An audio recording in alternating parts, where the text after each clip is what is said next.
What's good, everybody? It's Big Game James. I'm back in the house, man. You know how we do. And guess what? We're going to talk about La'el Collins today. Been in the news. And look at my little picture right here.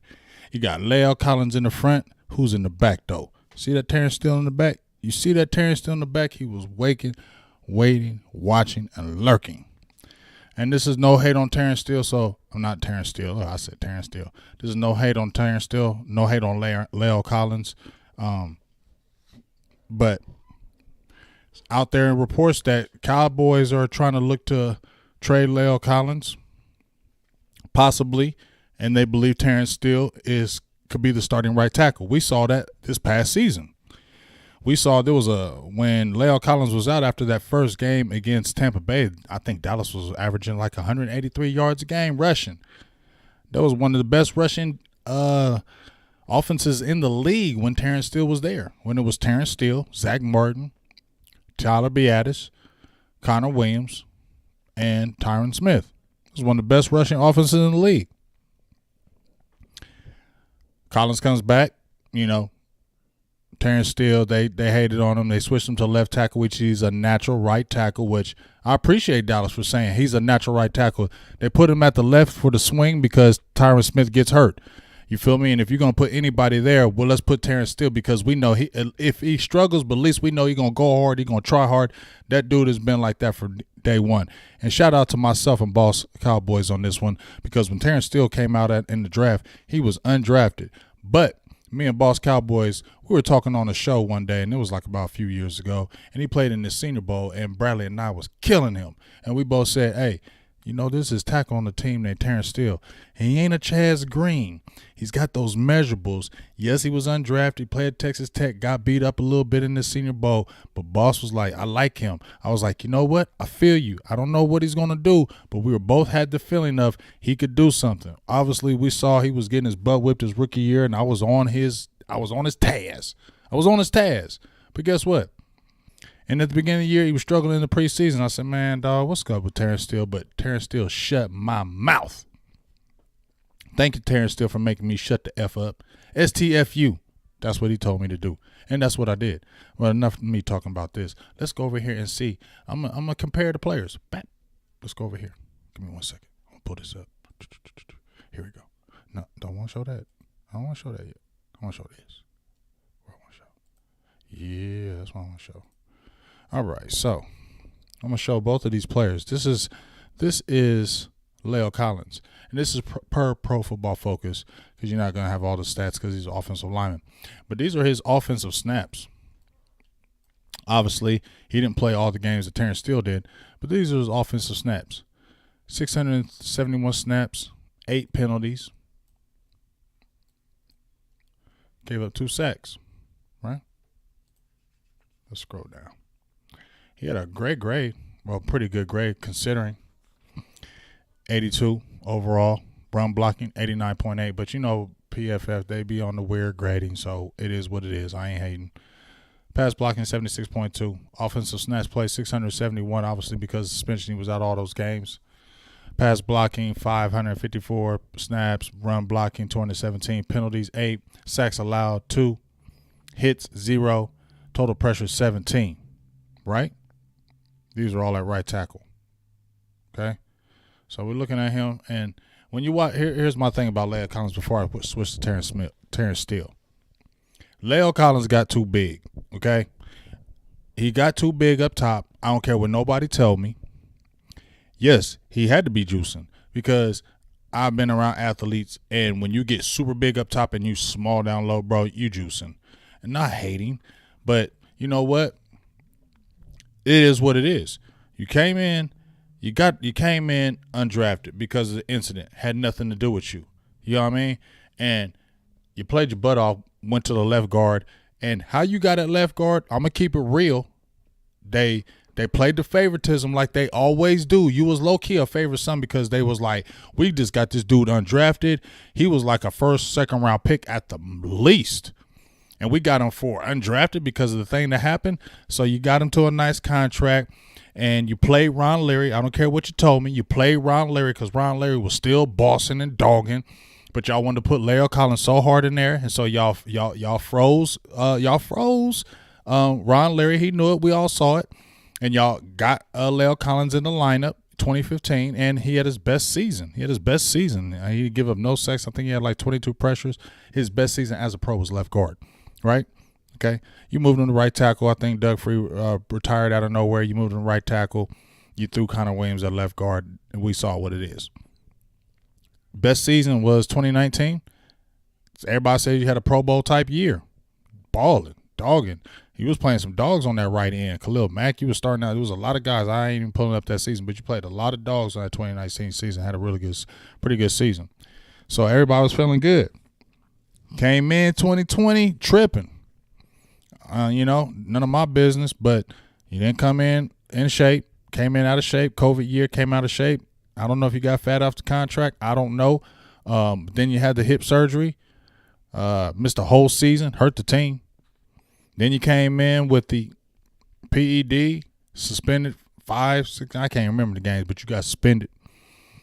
Everybody, I don't care what nobody say. You got too big up top, dog. You got too big up top. You couldn't move when you played that right tackle. If you got your hands on the first person when you came out your stance, if you got your hands on them, they weren't moving because you were so strong. But, dog, I seen so many plays where somebody did a double move on you or a quick rip smooth, hit you on the inside and then hit you on the outside. You couldn't go back the same way too quickly because you got too big, and they just pushed you over like a tree. Literally, there was games where guys were just picking you up and throwing you, not because they were stronger than you, because you just got too big up top and you limited your mobility. So you weren't the guy that you were before, and you're already having problems in those stances and snaps when you was at LSU. That's why they were saying you could play guard because it'd be easier for you because of that. You're not kicking out too quick. I'm not the offensive guru lineman, but I know that was going on, and you could see it this year that he was getting done when people and. Guess what they started doing? They would come inside at the beginning of the game, but then they started doing wide 9. Watch the games at the end of the year. They started wide 9, and then the defense end started getting outside of him so they could come in at a rush and do a double move on him, because once you do that double move on him, he can't move. He doesn't have the mobility. All right? So you're paying $10 million. This is from the Cowboys' perspective. I don't own the team. I'm just giving my opinion. But let's go to Terrence Steele. So if you're paying this guy $10 million, right, and you got Terrence Steele who you're paying $888,000, something like around that. Terrence Steele paid 910 snaps. They were same time for penalties, same amount of penalties. Terrence Steele gave up 2 sacks, same amount of sacks given up, same amount of penalties. He played more snaps. Yeah, obviously the grade was lower, but I ain't looking at that grade because I seen what the grade I saw was Cowboys was mashing and running through teams when Terrence Steele was playing at the right tackle. Yes, he struggled when he went to left tackle because he's not a left tackle. He's a natural right tackle, and he's athletic. And guess what? He works hard. He trains hard. He comes hard. He's a lunch pail guy. He's the guy that you want to do that.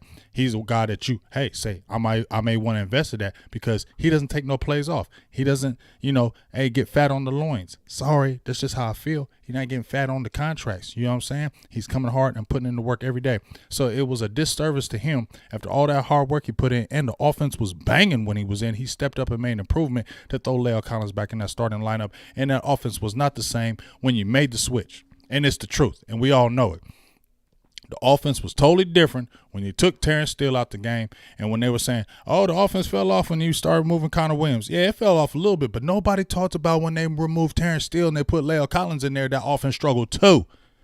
Everybody was trying to justify all that in them streets. I heard y'all. Y'all was all trying to justify it in them streets. No. So why they trying to trade him? Because Terrence Steele is a better right tackle at this point right now in the career. It's the truth. And he's younger and he's cheaper. You might as well probably try to lock him up. But look at that right here. Look at them snaps. Yeah, he had more pressures, 31, but he played 200, almost 300 more snaps. So La'el Collins gave up 17 pressures. He did give up more hits. Collins didn't give up the hits. But we're talking, 11, 14 more pressures and 300 more snaps. It's almost the same.